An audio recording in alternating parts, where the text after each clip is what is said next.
Então vamos lá? Bom, tem uma dúvida que eu tenho recebido às vezes e que eu decidi fazer um vídeo porque eu sei que muita gente pensa assim ou precisa entender mais sobre esse assunto. Será que vale a pena eu vender o meu apartamento e colocar o dinheiro em fundos imobiliários? Será que eu vou ganhar mais dinheiro fazendo isso?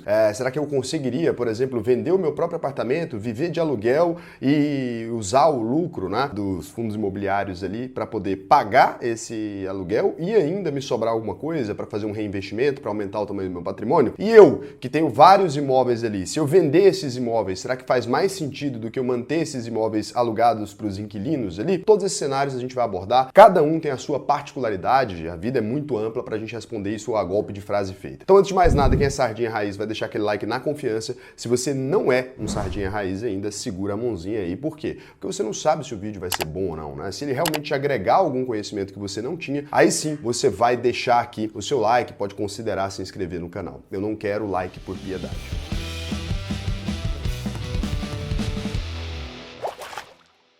Então, o primeiro cenário que a gente tem é o cenário do brasileiro padrão, que ralou um tempo ali para comprar o próprio apartamento, ele finalmente conseguiu um imóvel quitado e ele pensa, cara, a maior parte do meu patrimônio está em um ativo imobilizado. Daí ele assiste uns vídeos na internet e fala, já sei, eu vou desimobilizar esse passivo aqui que eu tenho, que a casa que você mora é sempre um passivo, né? Por quê? Porque tira dinheiro do seu bolso e não coloca, e vou colocar no mercado de capitais para que eu seja melhor remunerado, para que eu ganhe mais dinheiro. Eu acho esse um dos maiores equívocos que eu já vi na minha vida. Exceto para algumas pessoas que sejam solteiras e vivam sozinhas. Você imagina, né, um pai de família ali, ele vai tirar a segurança da família dele, que é aquele imóvel que ele sabe que ele pode contar com ele, que independente da situação da economia ou independente de qualquer coisa, ele tem uma casa para ele morar, para ele poder criar os filhos dele ali, uma casa que ele pode realmente fazer modificações que atendam a vida dele, todos aqueles critérios. Ele tira isso da vida dele e coloca os filhos numa incerteza, né? Você tá ali vivendo de aluguel, o dono daquele imóvel pode pedir para você se mudar e você vai ter que mudar seus filhos de escola ou vai criar uma complicação. O seu filho vai deixar de criar vínculos com aquele lugar onde ele nasceu. Eu tive esse problema, eu mudava todos os anos, né? Minha mãe gostava muito de mudar. Então você vai ter problema para criar vínculos de amizade. Você vai ter uma série de problemas fora o fato de você não dormir tranquilo. Então assim, esquece essa histeria. Por mais que você fale, mas financeiramente faria sentido. Provavelmente se a gente fizesse uma conta, faria sentido. Mas a decisão, ela não pode ser só financeira. Dinheiro, ele tem que andar lado a lado com a sua paz. Porque não vale a pena, né?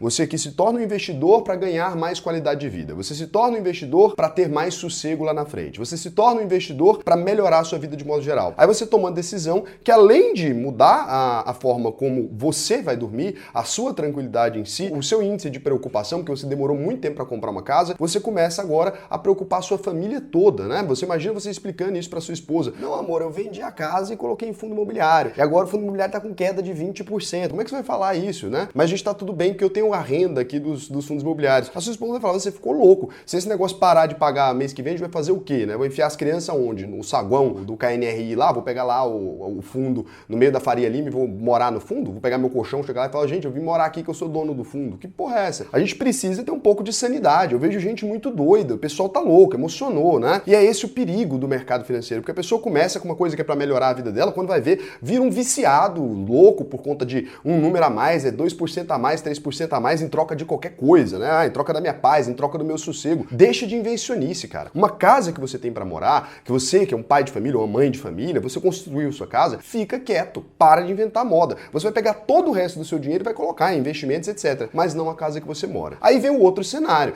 que muda completamente. Raul, eu sou uma pessoa normal aqui, em algum momento da minha vida comecei a comprar imóveis na planta, alguma coisa, me entregaram esses imóveis, eu tenho 2 imóveis, eu tenho um apartamento a mais além da casa que eu moro ou do imóvel que eu moro, para alugar. Faz sentido, né? Eu herdei de alguma maneira esse apartamento, faz sentido. Eu não moro nesse lugar, eu não tenho vínculo nenhum com esse lugar, simplesmente é uma coisa ali que me gera uma renda, eu vou lá, fecho um contrato com a imobiliária, ela administra, todo mês tá o dinheirinho na minha conta ali. Nesse caso, agora a gente precisa fazer conta. A gente tem um imóvel ali, por exemplo, que vale 400 mil reais. O normal é que você consiga alugar esse imóvel por pelo menos 0,5%, tá? Então quando você olha ali, você consegue pelo menos 2 mil reais no aluguel de um imóvel que vale 400 mil. Raul, na minha região não consigo esse valor. Raul, na minha região um pouquinho mais do que isso. Tudo bem, gira em torno mais ou menos desse 0,5. Qual que é a exceção disso aqui? Imóveis muito baratos, por exemplo, kitnets, etc., eles costumam ter um retorno melhor. Então os imóveis quanto mais baratinhos ali eles são, às vezes uma kitnet que o cara gastou 60 mil, 70 mil para construir, né, algumas, tem gente que constrói mais de uma com esse valor, o cara consegue ali ter um retorno um pouco maior do que esse, né? Até porque o giro é rápido, esses contratos são feitos normalmente de boca, é um outro fator. Agora aqui a gente tem normalmente esse valor aqui. Além disso, se você tiver mais imóveis, isso começa a incidir IR, você tem algumas complicações, que é fechar o contrato com a imobiliária, você tem que pagar uma taxinha desse valor para a imobiliária, você precisa fazer algumas reformas vez ou outra, porque algum inquilino muda, deixa alguma coisa. Ah não, Raul, no meu contrato é bem amarradinho, o cara arruma. Pois é, mas sempre tem aquele custo. Quando fica desalugado, que seja uma vez a cada um ano, uma vez a cada 3 anos, você acaba perdendo um pouco essa rentabilidade, porque um mês sem alugar você demora muito tempo para recuperar, né? Então assim, é um ponto ali complicado. E assim, e o que é bom aqui nesse caso? Você tem, que vantagem você tem de ter um imóvel fisicamente? Você tem um inquilino que está ali no imóvel, você tem essa propriedade, né? Que no fim das contas para algumas pessoas tem um valor emocional, eu tenho uma propriedade, eu vejo a propriedade, é diferente de um papel que eu não vejo e tal. Isso é um custo emocional, realmente as pessoas têm essa questão. Essa pessoa tem a valorização daquele imóvel ali, que é muito bom, né? Na maioria dos casos, pelo menos cobre a inflação e sobra um pouquinho, e ela tem um reajuste desses aluguéis, assim, mensalmente. Então,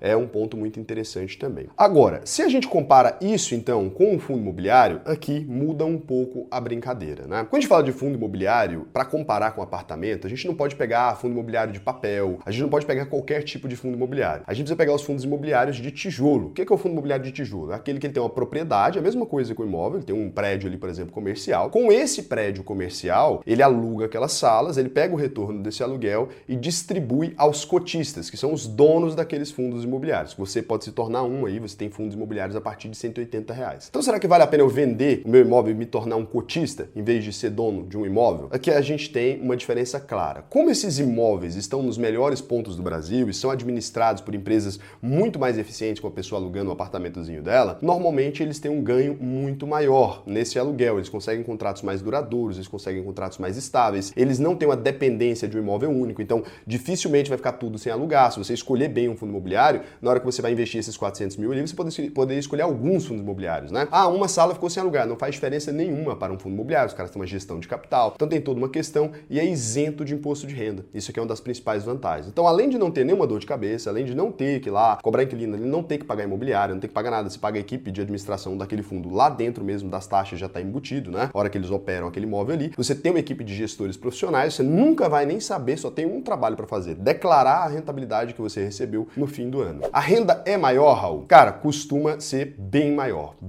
mesmo. Se você pegar os mesmos 400 mil ali, por exemplo, você conseguiu vender um imóvel, e aqui a gente tem que considerar algumas coisas. Na hora de vender o imóvel, você provavelmente vai pagar uma taxinha, né? O imposto ali por venda do imóvel e tal. Então você precisa considerar tudo isso na conta. Quando for fazer sua conta, considera quanto você vai ter o valor líquido para investir. Então você vê ali quando você está alugando e faz uma carteira de fundos imobiliários, observa, já falei sobre alguns aqui, faz uma carteira direitinho, considera todos esses fatores. Então você pega ali 400 mil reais, se eu pegar e colocar em fundos imobiliários, por exemplo, aqui eu vou usar uma calculadora de juros compostos, não uma calculadora de cálculo de renda de fundo imobiliário. Eu vou falar para vocês quanto que é a taxa média, tá bom? Você pode fazer aqui suas simulações, se você já é um investidor e já sabe fazer isso. Mas aqui, a gente pode considerar então um dividend yield de 10%. Raul, mas eu perdi a valorização do imóvel, cara. Agora eu estou exposto à inflação. Esse dinheiro vai piorar se eu ficar pegando a renda. É claro que não, tá bom? Quando a gente fala de fundos imobiliários de tijolo, aqui a gente tem esse dinheiro investido em uma carteira de imóveis. Não é um imóvel único, mas ele ainda está sujeito à valorização do mercado, ele ainda está sujeito ali todas as mesmas regras que o imóvel normal está sujeito. A única diferença é que não paga IR, porque no Brasil tem essa vantagem, porque são muitos imóveis ali. Você está investindo aqui, você tem acesso a uma carteira de imóveis. Então, ao longo dos anos, é porque você fala, mas o preço da cota se modifica. Sim, mas ao longo dos anos, a gente vai ver uma valorização. Se você pegar aqui o IFIX, por exemplo, né, ele tem caído por agora. Mas se você olhar ao longo dos anos ali, você vai pegar uma valorização. Ó, nos últimos 5 anos, a gente pega lá 2017 até agora, a gente teve uma valorização de 35%. Então, ele corrige pela inflação ali. Em momentos de crise, ele cai um pouco mais porque é líquido. Quando você tem um imóvel, por exemplo, ele pode cair de preço em algum momento de crise muito acentuada, mas você não chega a perceber. Por quê? Porque é difícil vender um imóvel. O que você faz é anunciar ele ali na porta, a pessoa liga, você fala, eu não quero o valor que você me ofereceu. E você fica esperando até encontrar alguém que compre pelo valor. Muitas vezes essa crise até passa nesse momento que você está procurando vender esse imóvel, né? Por isso, às vezes, as pessoas não percebem. Ela fala, meu imóvel vale 400 mil, você consegue vender isso que dia? Aí a pessoa fala, no mercado do jeito que tá agora, vai anunciar e fica 6 meses esperando. Então, na verdade, você não conseguiu vender por esse valor, né? Você vai, às vezes, vezes baixar, vai negociar, alguém vai te oferecer um carro, alguma coisa. Então não é que ele vale esse valor. Diferente do fundo imobiliário, você tem 400 mil ali, se você pegar e vender as cotas por aqueles 400 mil, é 400 mil do dia. Se caiu o valor das cotas, você vai ter o valor daquele dia. Mas a renda não cai quando a cota muda de preço, porque a cota de fundo imobiliário oscila, mas a renda não cai, tá bom? 10% em média ali ao ano poderia ser um bom fator. Se você for mais conservador, pode considerar até 8%, porque você se manteria realmente só em fundos muito